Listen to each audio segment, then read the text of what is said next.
What's going on YouTube? So two of the most popular three-row family SUVs on the market are the Hyundai Palisade and the Kia Telluride, and they are both now in their second generation. And there's a lot of similarities, but there's also a lot of differences between these two models. And namely, one of the biggest differences is what's under the hood. The new Telluride has switched to a Turbo-4 cylinder, whereas the Palisade remains with a V6. And the question we want to answer today is which one is better and why might you pick one over the other? Let's go ahead and find out.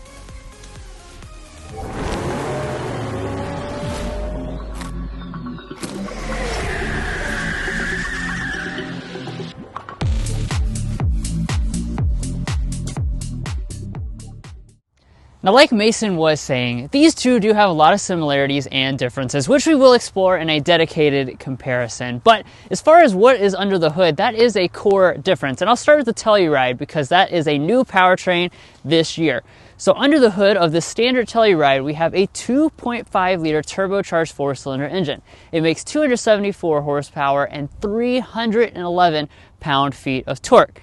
Now, of course, the interesting thing is the related Hyundai Palisade, it did not switch to a turbo four-cylinder. They switched to a different 3.5-liter V6 engine. Yeah, that is right. So over here we have the standard naturally aspirated 3.5-liter V6 engine. It makes 287 horsepower and 260 pound-feet of torque. So as you can tell, it does have a little bit more horsepower than the Telluride, but it has quite a bit less torque. As a matter of fact, it's around 50 pound-feet less torque.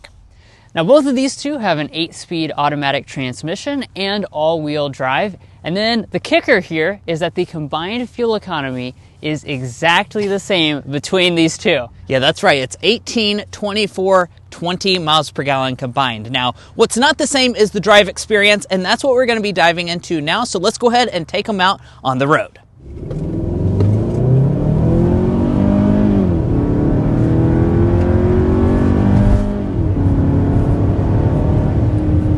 Alrighty, that is 60 miles per hour.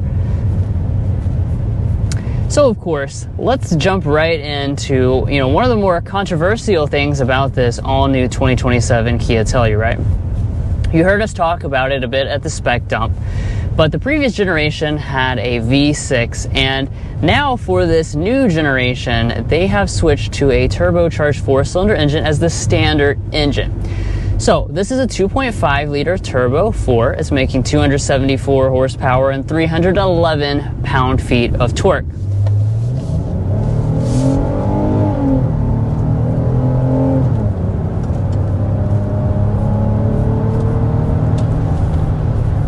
All right, there's an acceleration to 60 miles per hour with the Palisade. This, of course, is the V6 Palisade, and, as you could probably hear as we accelerated there, it's a nice, smooth powertrain. So let's hit those power specs. It's a 3.5-liter V6 with 287 horsepower and 260 pound-feet of torque. As compared to the competition, those are fine numbers. It kind of hits in the heart of your expectation for a three-row SUV. Yeah, and as far as how it compares to some of its main competition, like the Telluride, it is going to have a little bit more horsepower, but quite a bit less torque than what that model, because that switched over to a 2.5-liter turbocharged four-cylinder engine.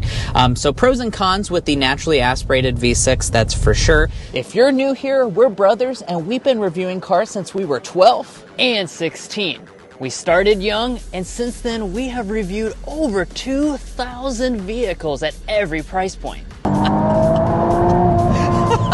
No matter what you're looking for, from humble to high-end, we'd love for you to subscribe to be a part of our Car Confections family. Let's learn a lot and have some fun with all the latest cars. So it's definitely an engine that has a different characteristic than that previous V6. Yeah, absolutely. And, you know, there are pros and cons to, you know, the Turbo-4 switch. Like Drew said, the torque, I think, really is a big pro.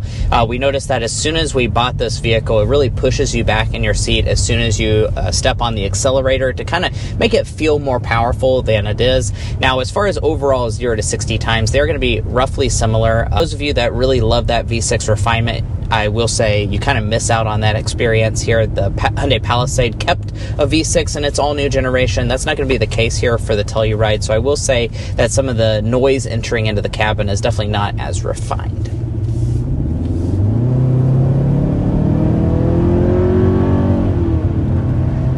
So there's another taste of that. I will say it's not overly loud at all, and certainly compared to some of the other turbo 4-cylinders in the rivals, I think this is one of the quieter ones, and it doesn't have a lot of harshness entering into the cabin either. But like Mason was saying, you know, a smoothness of a V6 is really hard to replicate, of course, with a turbo 4-cylinder. So I think you'll know which camp you're in, but this does get off the line really nicely with that grunty torque.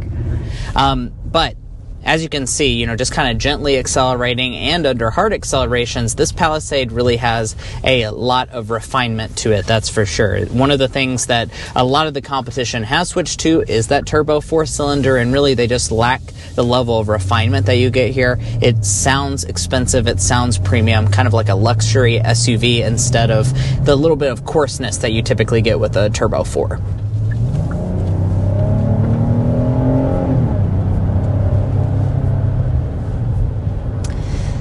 Now, compared to the Telluride, of course, you know, you have that different characteristic when it comes to the smoothness, but how about the power delivery? Well, with that extra torque that you get in the Telluride, it's about 50 pound-feet of torque more than this Palisade V6.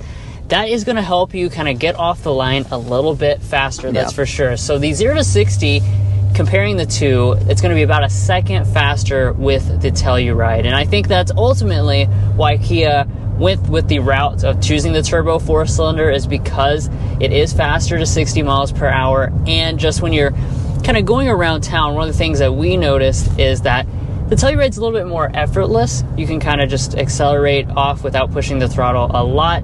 In the Palisade, depending on the situation, if you're going uphill in particular, you kind of got to rev this engine out a little bit more to get that power.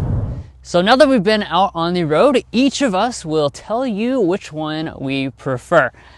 I'm going to pick the V6. And I will acknowledge there's not really a lot of rational reasons to want this V6, because it does actually have a little less power overall with that 0 to 60 performance. But there is just something about a buttery smooth V6 that I think elevates the experience overall a little bit higher than the Telluride, which is perfectly good as well. Now I'm next up, and I have to say I agree with Drew. I would pick the Palisade's V6. I wish I could plop this engine over into the Telluride, and it's not that this powertrain is bad by any stretch of the imagination. It is certainly very good. However, I do love the buttery smooth V6, that's for sure. It has that next level of refinement that feels more like a luxury vehicle. And I will also acknowledge the fact that they will offer a hybrid that's shared between the two of them, and I would probably pick that powertrain in an ideal world. Now finally, it is my turn, and I do also agree I would choose the V6 over the Turbo-4, but my reasoning is a little bit different than Mason and Drew's. While they might go choose the hybrid system over both of these powertrains, I would stay V6 all the way. I just prefer the more simplistic nature of this naturally aspirated powertrain. I think it might just do better over the long term when it comes to overall maintenance. So there you have it. This is our comparison between the powertrains of the all-new Kia Telluride and the all-new Hyundai Palisade. We're curious to hear what you guys think in the comments down below, so please share your feedback with us. And if you're at all interested in learning about either one of these vehicles, whether it be the Palisade or the Telluride, we will have a dedicated comparison up on the channel as well, and plenty of content on this Kia Telluride because we do own this very model, and we have plenty of videos covering our detailed ownership experience. If you would like to buy either one of these, we would encourage you to go to carconfections.com/newcarquotes. On there you can get access to invoice pricing information, which is a great tool when it comes to dealership negotiating. If you'd like to take advantage of that, we do have a link in the video description as well as the pinned comment at the top of this video.